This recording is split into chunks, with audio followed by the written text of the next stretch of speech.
Good evening and welcome to the Four Lakes Church of Christ in Madison, Wisconsin. We're glad to have you with us tonight for our Wednesday evening Bible study. And tonight we're getting back to our series of lessons where we've been studying the Israelites wandering in the wilderness. And tonight we are continuing with Deuteronomy chapters 23 and 24. So we want to invite you to be finding a Bible of your own so that you can have that open on your lap and study along with us together. We'll have the text of the New American Standard Bible on the screen, but there's certainly a value to comparing and contrasting others. You may have a good study Bible that has some notes on some of these passages that we're looking at tonight, and there's certainly a value to that. So Deuteronomy 23 and 24, as always, as the class continues tonight, if you have any comments or questions about what we're studying, if there's something we need to be praying about as a congregation, we want to invite you to get in touch. You can reach out by sending a message to me at info@fourlakeschurch.org. You could also call or send a text to 608-224-0274. As I said, tonight we're back to Deuteronomy. So the book of Deuteronomy is basically a record of Moses repeating the law to the new generation of Israelites as they are getting ready to cross over the Jordan River into the Promised Land under Joshua's leadership. And I think once again, as we said with our study last week, we are dealing with a law that regulates some pretty terrible behavior. And the law that Moses gave from God, it does not fix the problem of sin, but I think God, we would agree, does put some rules in place to at least try to help protect those who are vulnerable. And compared to our modern day sense of justice, we are obviously upset by much of what we looked at last week, and I think that feeling will continue this week as well.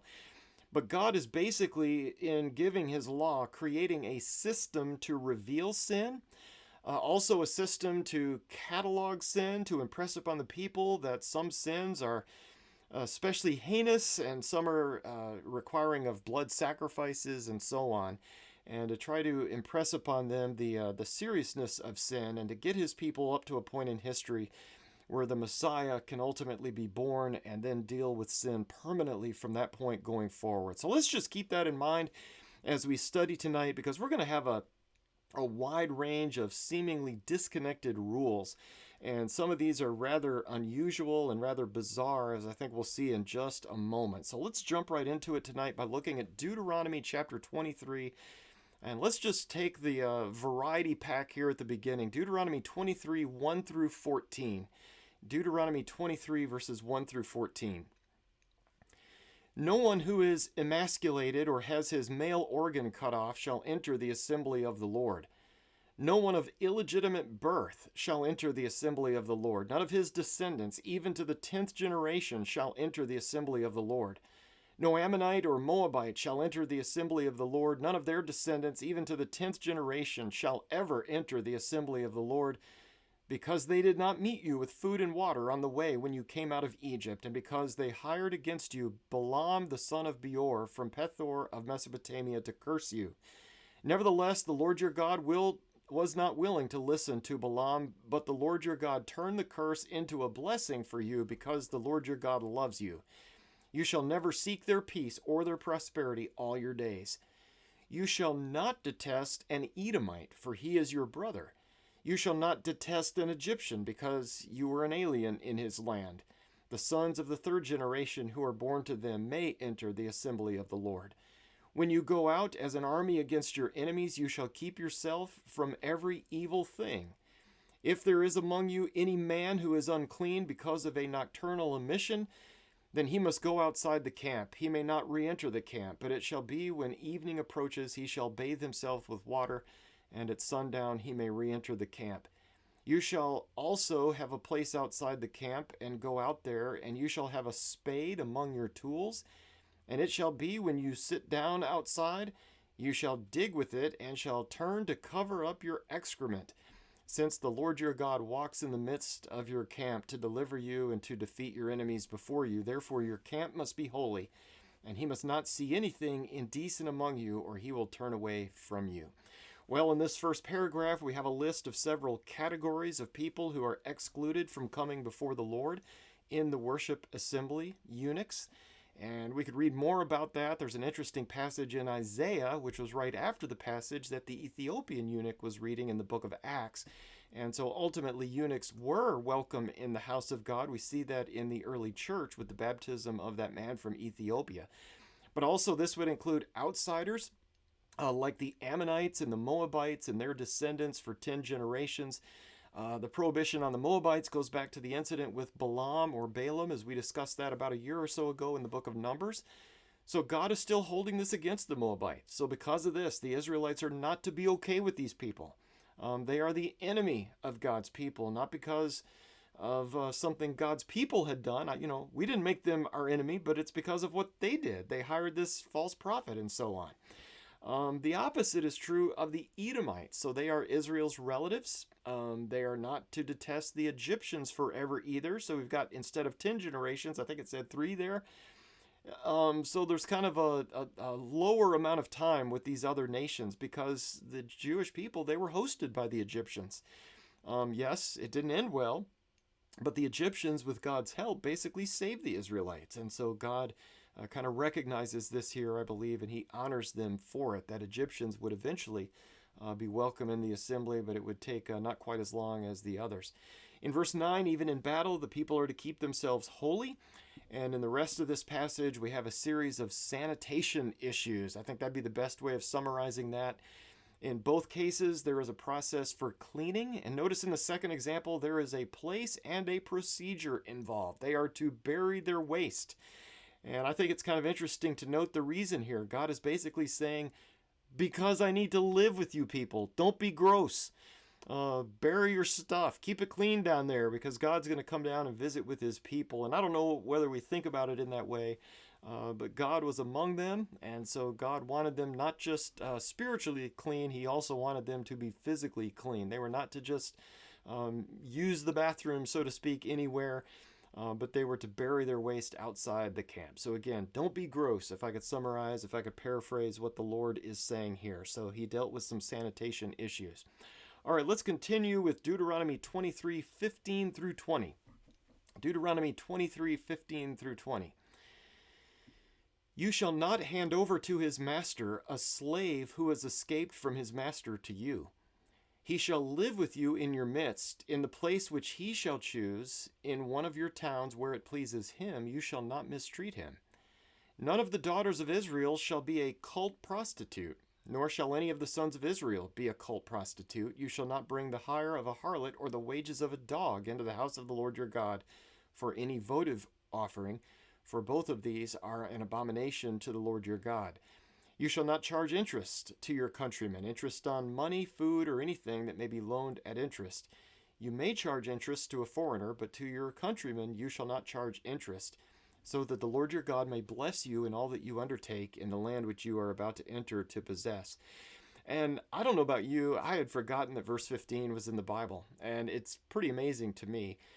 And that is, when a slave escaped from his master, God's people were not to hand the slave back to his master.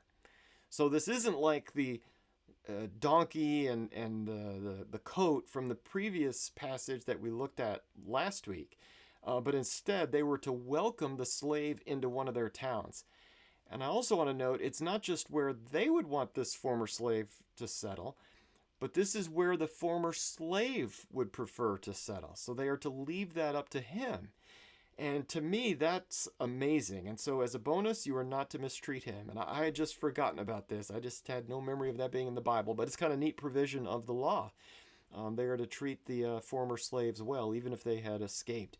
In verses 17 and 18, God's people were not to be cult prostitutes, neither the women nor the men. So that's the reference to the dog in verse 18, a euphemism for a male prostitute.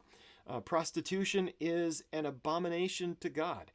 And here the specific issue is with doing this as an act of worship to a pagan god. And notice, if you're doing this, if you are a cult prostitute, either a man or a woman, you can't come back with your payment for doing that and give that to the Lord and think you're going to be okay. That is not okay. God is not all right with that. And then the last two verses prohibit God's people from charging each other interest. We dealt with this recently in our adult Sunday morning Bible study of Nehemiah. In that context, as they were returning from captivity, the wealthy were charging interest and the people were ending up in indentured servitude, and there was no way out. So kind of like the credit card situation many people get into today, they dig and dig and dig, And that hole is literally impossible to ever climb out of. And God says, you are not to do that to each other in the nation of Israel. And so they were doing that in Nehemiah's time. And Nehemiah had to intervene in that situation. All right, let's continue with Deuteronomy 23, verses 21 through 25. Deuteronomy 23, 21 through 25. When you make a vow to the Lord your God, you shall not delay to pay it, for it would be a sin in you, and the Lord your God will surely require it of you. However, if you refrain from vowing, it would not be sin in you. You shall be careful to perform what goes out from your lips, just as you have voluntarily vowed to the Lord your God what you have promised. When you enter your neighbor's vineyard, then you may eat grapes until you are fully satisfied, but you shall not put any in your basket. When you enter your neighbor's standing grain, then you may pluck the heads with your hand, but you shall not wield a sickle in your neighbor's standing grain. Well, if I could summarize verses 21 through 23, pay your vows. And of course, Jesus touches on this in the Sermon on the Mount. Let your yes be yes and your no be no.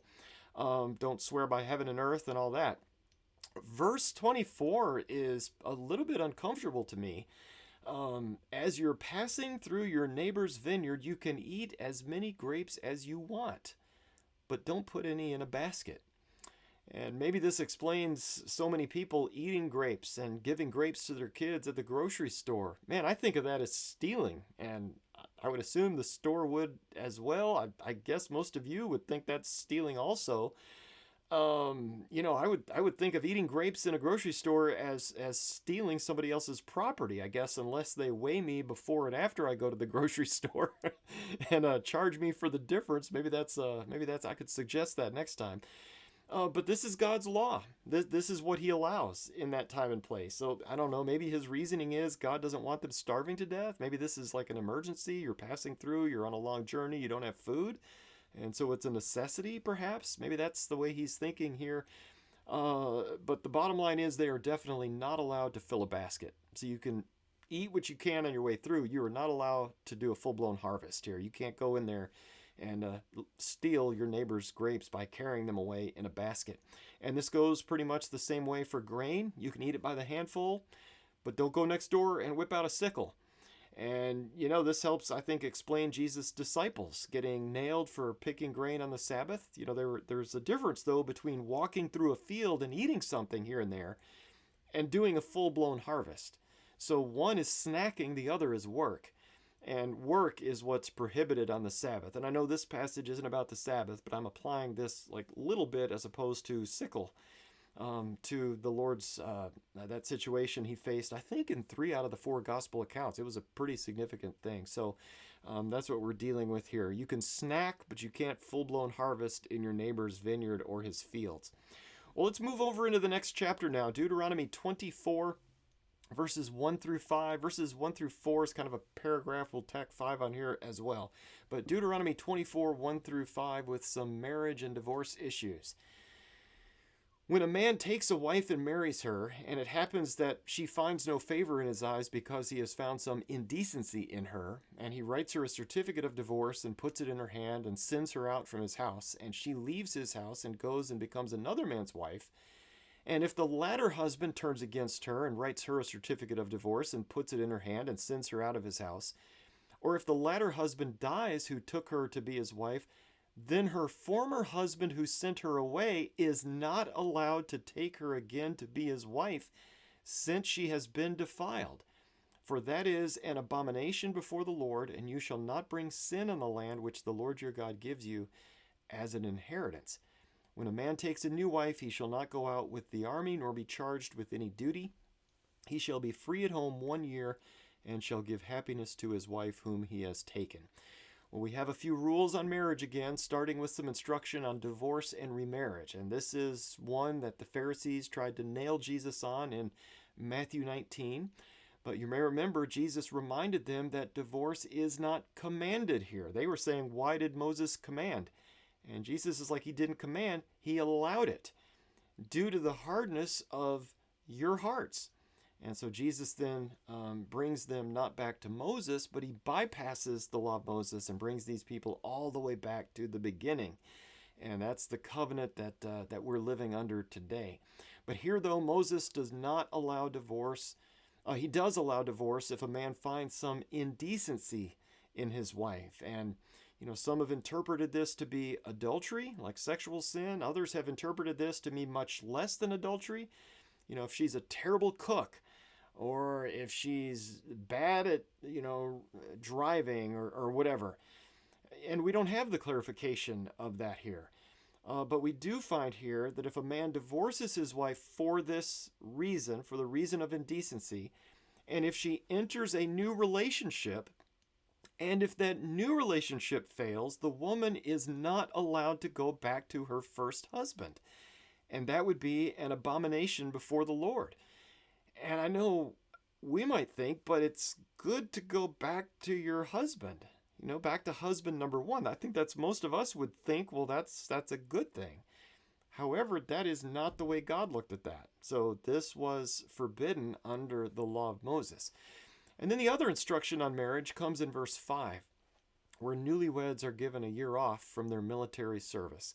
And the reason is God wanted the men to stay home during that year to keep their wives happy. And this was important to the Lord. And so I think that'd be kind of an incentive for a lot of people to get married. You get a year off of your military duty. Maybe that was God's intent. But his intent, his rule here was if you get married, you get a year off and cannot be assigned any military duty. Okay, let's continue. Deuteronomy 24, verses 6 through 15. We got several things kind of thrown in together here. Deuteronomy 24, 6 through 15. No one shall take a handmill or an upper millstone in pledge, for he would be taking a life in pledge. If a man is caught kidnapping any of his countrymen of the sons of Israel, and he deals with him violently or sells him, then that thief shall die. So you shall purge the evil from among you. Be careful against an infection of leprosy, that you diligently observe and do according to all that the Levitical priests teach you. As I have commanded them, so you shall be careful to do. Remember what the Lord your God did to Miriam on the way as you came out of Egypt. When you make your neighbor a loan of any sort, you shall not enter his house to take his pledge. You shall remain outside, and the man to whom you make the loan shall bring the pledge out to you. If he is a poor man, you shall not sleep with his pledge. When the sun goes down, you shall surely return the pledge to him, that he may sleep in his cloak and bless you. And it will be righteousness for you before the Lord your God. You shall not oppress a hired servant who is poor and needy, whether he is one of your countrymen or one of your aliens who is in your land, in your towns. You shall give him his wages on his day before the sun sets, for he is poor and sets his heart on it, so that he will not cry against you to the Lord, and it becomes sin in you. Well, again, we have another variety pack going on here. In verse 6, God prohibits taking a millstone as a pledge because that's how a person makes a living. So if you're loaning somebody money and you take something of theirs as a promise, don't take the millstone. That's how they make a living. That's how they're going to pay you back. And so that makes no sense to take the man's millstone. It prevents him from paying back the loan. Notice in verse 7, kidnappers are to be put to death, especially if it's a violent thing. In verses 7 and 8, or in verses 8 and 9 rather, don't mess with leprosy, but take any case of leprosy as a reminder to remember what happened to Miriam. So if somebody breaks out in leprosy, it's not just a medical issue. Take that as a spiritual reminder. Don't do what Miriam did. Take a lesson from that. I had forgotten about verses 10 through 13. Maybe I just hadn't thought about it in this way, but they are forbidden from storming into a house to take a pledge. And that's interesting. There is to be a dignified transfer of the item. And so if I lend you money, I can't go kick in your door and grab something from your living room as the pledge. God specifically says, I got to wait outside for you to bring it to me. And I think there's some dignity in that. There is to be a dignified transfer of the item. So the guy who's making the pledge gets it and brings it out. The person loaning the money can't just barge in. And if you ever take a pledge from a poor man, what does a poor man have? Nothing but his cloak. So don't take the cloak at night. Give it back to him at night. Take it back in the morning, and so on. I mean, it's the right thing to do. It's all that he has. And if God sees you being nice to this man, God is going to bless you for doing that. That's the way I would take that. God will work that out. and He's not going to let you really suffer financially for it. At the end, in verses 14 and 15, they are not to mistreat their servants. Whether they are local or from out of town or passing through, doesn't matter. Don't mistreat servants. Pay them on time. And for them, that was at the end of every day because they depend on that income to eat. And if they cry out to God over some financial injustice, God hears that. I'm sure I've mentioned it before, but I think back many years to our work elsewhere, where the church treasurer would occasionally just forget to bring my paycheck. I was paid on a weekly basis, and he would bring a check, and sometimes he would show up and say, "Oh, sorry, I forgot your check today. I'll bring it next week." Well, with one rather meager income and a kid at home, I mean, the first few years my wife was a student, so we were paying tuition and had like no money, and then we had the kiddo, and that's expensive, and we were cutting it close. I mean, just barely making it from paycheck to paycheck. And if your employer says, "Well, I forgot this week, I'll just bring it next week," that can be not okay. And I think God sees that. And God has a way of dealing with those things. But anyway, we didn't starve to death, nothing like that. But it was tight back then in those early days. And I think for most of us, over time, our finances often have a way of improving. And so now in my early 50s and with the kids out on their own now, and now two incomes in the house, it's kind of easy for me to forget what it's like to live literally paycheck to paycheck. And I don't know if some of you are in that same position. And so God is saying to people in that later time of life who have employees, don't forget to pay your people on time. This is important. You may not remember that it's important, but it's important. And in this case, they were to get paid at the end of every day. Pay them when the work is done. Don't even hold their wages overnight. It is a sin to hold back what is due. I mean, obviously, the employer is benefiting from that work immediately. And so he is to pass that along to the employee or the servant. All right, let's close with the last paragraph. This is Deuteronomy 24, 16 through 22. So again, you got several things going on here. It's really more than one paragraph, but we're throwing these together. Deuteronomy 24, 16 through 22. Fathers shall not be put to death for their sons, nor shall sons be put to death for their fathers. Every one shall be put to death for his own sin. You shall not pervert the justice due an alien or an orphan, nor take a widow's garment in pledge. But you shall remember that you were a slave in Egypt, and that the Lord your God redeemed you from there. Therefore I am commanding you to do this thing. When you reap your harvest in your field, and have forgotten a sheaf in the field, you shall not go back to get it. It shall be for the alien, for the orphan, and for the widow, in order that the Lord your God may bless you in all the work of your hands. When you beat your olive tree, you shall not go over the boughs again. It shall be for the alien, for the orphan, and for the widow. When you gather the grapes of your vineyard, you shall not go over it again. It shall be for the alien, for the orphan, and for the widow.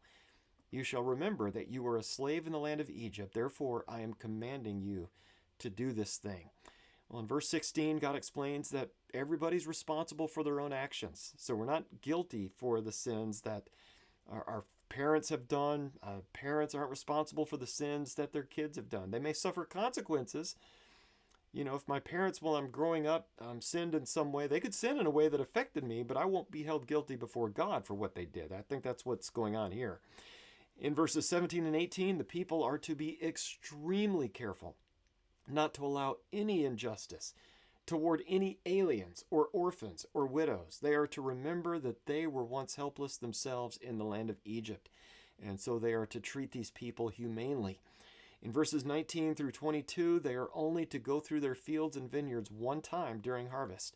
They can only beat the olive tree once. I don't know if you've seen those videos where they'll harvest olives by going up, and they'll have like an engine and like a strap that goes around it and kind of vibrates the tree. Well, they would do that by hand way back then, and if they missed anything, they were not to go back, but they were to leave that for those who were poor. And today I'm amazed at how I can harvest a crop like green beans. Green beans are sneaky because they're green, and so are the leaves. But I can do a harvest, and I can go back in a few minutes, and I can find more. That's always amazing to me, and I kind of think about that. And that's kind of the way it is. But back then, the one pass harvest, that was God's way under that law. of providing for the poor. And note, they didn't have to go deliver a basket of food to the poor's front door. The poor had to do the work. And there's something I think we can learn from that principle today. And I think sometimes we miss that there is, in fact, dignity in work when we're able. And I think God obviously knows this. He created us in this way that we get pleasure out of working and providing for ourselves. And I believe that's why he put this in the law. So one pass through the fields, vineyards, and the trees, and if you miss anything, leave it there. And the poor and the widows and the orphans would know that, and they would know that they could go back and do the kind of second harvest. And when I say second harvest, what do most of us here in Dane County think about?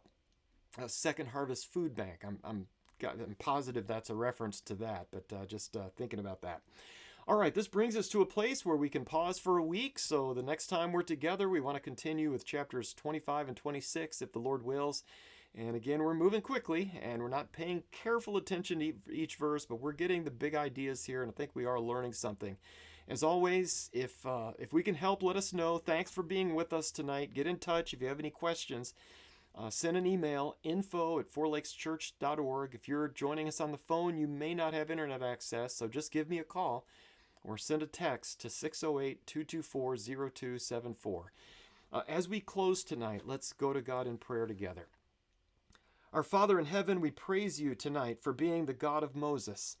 You are a God of law. You are a God of compassion. Make us more like you, Father. Give us the resources to help those who are struggling. Give us the wisdom to make good choices for the rest of this week, and bring us together this Lord's Day morning, if it's your will. Thank you, Father, for Jesus. We come to you tonight in his name. Amen.